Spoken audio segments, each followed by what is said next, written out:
श्री राम। जय राम। जय जय राम। आप किसी मूवी को, किसी नॉवेल को, किसी एपिसोड को, किसी वृत्तांत को, किसी कथानक को, किसी लेक्चर को, किसी मिस्ट्री को एक बार, दो बार, 10 बार पढ़ेंगे, सुनेंगे, बुनेंगे और बोरियत महसूस करने लगेंगे। लेकिन राम के विषय में जितनी बार आप पढ़ेंगे, उन्हें सुनेंगे, उन्हें जानेंगे, वे हर बार नवीनतम प्रतीत होंगे। यही राम के श्री राम होने का सबसे बड़ा सबूत है। यही राम के अस्तित्व का सबसे बड़ा प्रमाण है। राम चमत्कार नहीं दिखाते, वे बाजीगर नहीं हैं, वे नटवर अवतार में भी नहीं हैं। आप बताएं, संपूर्ण रामायण काल में वे कहीं भी चमत्कार का प्रदर्शन करते हो? वे केवल अपनी क्षमता व्यक्त करते हैं। वे कुशल मनोवैज्ञानिक हैं। राम अंगद को, सुग्रीव को, विभीषण को डिप्रेशन से बाहर निकालने का कार्य करते हैं। आज 90% लोग अपने मन की बात माँ बाप से, पत्नी से, पिता से, समाज से व्यक्त नहीं कर पाते, क्योंकि वे संवाद की कला में माहिर नहीं होते। राम एक नेतृत्वकर्ता के साथ ही संवाद कला में भी निपुण हैं। वे दूत के तौर पर अंगद को चुनते हैं, उसे कम्युनिकेशन स्किल्स सिखाते हैं, उसे डिप्रेशन से मुक्त करते हैं और रावण की सभा में भेजते हैं। सीता के राम जानते हैं कि यह युग चमत्कार का युग नहीं है। वे सीधे हृदय परिवर्तन करते हैं, क्योंकि चमत्कारों की आयु क्षणिक होती है। वे एक नारी के प्रति वचनबद्धता का पालन करते हैं। उसके वियोग में आम इंसान की मानिंद बिलखते हैं, रोते हैं, तड़पते हैं। पेड़ पौधों, जीव जंतुओं से सीता का पता पूछते हैं। वे सीता को अटूट प्रेम करते हैं, लेकिन राज मर्यादा भंग ना हो, इसीलिए सीता का त्याग भी तुरंत कर देते हैं, उन्हें वन भेज देते हैं। कैसा पल होगा वो जब प्राणों से प्यारी विदेह पुत्री जानकी को वन छोड़ने का आदेश दुखित हृदय से निकला होगा। जिस संगनी को जीवन पर्यंत राम दुख और सुख में साथ देने का वचन निभाते हैं, उसे ही त्याग देना पड़ता है। राम निर्णय लेते हैं, निष्ठुरता से त्वरित निर्णय लेते हैं। पिता दशरथ बुलाते हैं, राम तुम्हें 14 वर्ष को वनवास जाना होगा। वे पिता से केवल एक शब्द कहते हैं, जी पिताजी। कोई प्रतिवाद नहीं, कोई विरोध नहीं। वे सकारात्मक हैं, क्योंकि वे राजयोग और वैराग्य दोनों साथ लेकर जन्मते। श्री राम जानते हैं कि अब उन्हें सत्ता वन में स्थापित करनी होगी। श्री राम जो कौशल्या के राम हैं, वनवास की तैयारी कर रहे हैं। लक्ष्मण कहते हैं कि प्रभु आप तो सामर्थ्यवान हैं, आपको तो राज्याभिषेक हेतु किसी की अनुमति की आवश्यकता ही नहीं है।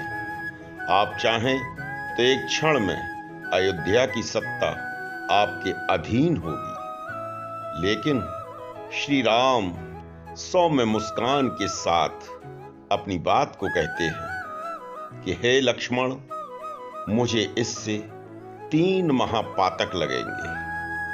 महापातक अर्थात पाप लगेंगे। पहला पाप पिता की अवज्ञा का लगेगा। दूसरा पाप माता कैकेयी के वरदान की अवज्ञा का मुझे झेलना होगा।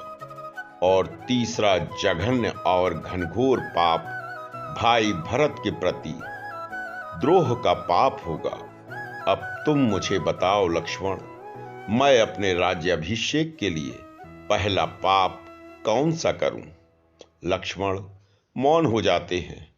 तो ये है श्री राम का चरित्र, जो रघुकुल वचनार्थ अपना सर्वस्व दांव पर लगा देते हैं और नवविवाहिता मां सीता और भाई के साथ वन गमन को चले जाते हैं। राम केवल आस्था नहीं है, अपितु वे शोध हैं, वे दर्शन हैं।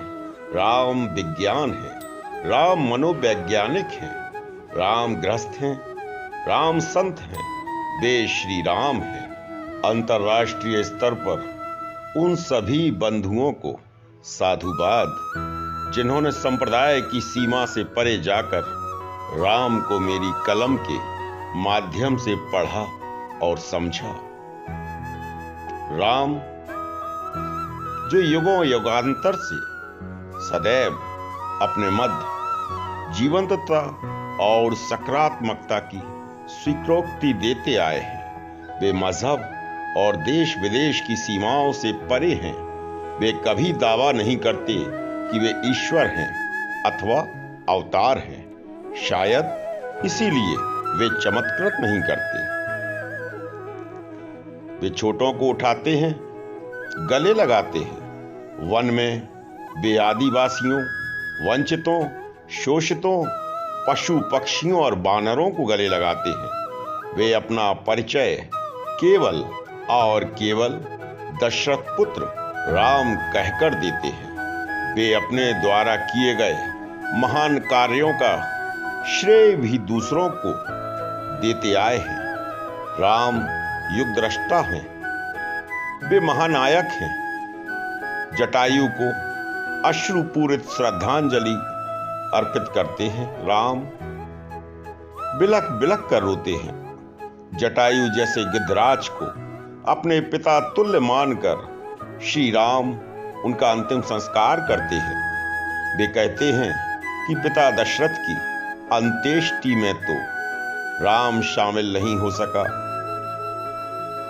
लेकिन आपने सीता की रक्षार्थ जो भी किया है वह एक पिता ही कर सकता है। वे उस नन्ही गिलहरी के प्रति भी कृतज्ञता रखते हैं जो राम सेतु निर्माण में अपना किंचित सहयोग प्रदान करती है। पिता दशरथ अनुरोध करते हैं कि राम साथ में सेना ले जाओ। वे मना कर देते हैं। पिता फिर निवेदन करते हैं कि राम कुछ अंगरक्षक ले जाओ। वे असहमति जताते हैं क्योंकि राम दूरगामी है। श्री राम दूरगामी के साथ साथ भविष्य दृष्टा भी है। वे जानते हैं कि अब इतिहास रचने का समय है। अब दशरथ पुत्र से राम और मर्यादित श्री राम के इतिहास रचने का समय है। वे जानते हैं कि शांति बनाए रखने हेतु युद्ध आवश्यक होते हैं। उन्हें ज्ञात है कि वीर ही महावीर बनते हैं, अर्थात शांति के लिए युद्ध आवश्यक है। नवीन सृजन के लिए विध्वंस की परिणति ही यथार्थ है। दशरथ कुल का अध्ययन कीजिए। एक पुत्र बैरागी, दूजा त्यागी, तीजा अनुगामी। यहाँ शत्रुघ्न सबसे बड़ी जिम्मेदारी उठाते हैं। भरत राजकाज के प्रति उदासीन है, लेकिन शत्रुघ्न सजगता और कर्मठता से अपने प्रत्येक कर्तव्य का पालन करते हैं। यही रघुकुल है, यही इक्ष्वाकु वंश की परायणता की पराकाष्ठा है। राम जैसा व्यक्तित्व एक दिन अथवा एक वर्ष अथवा एक जन्म में निर्मित नहीं होता। ये तो एक सतत संस्कारित संरचना है। तो प्रेम से बोलिए श्री राम, जय जय राम।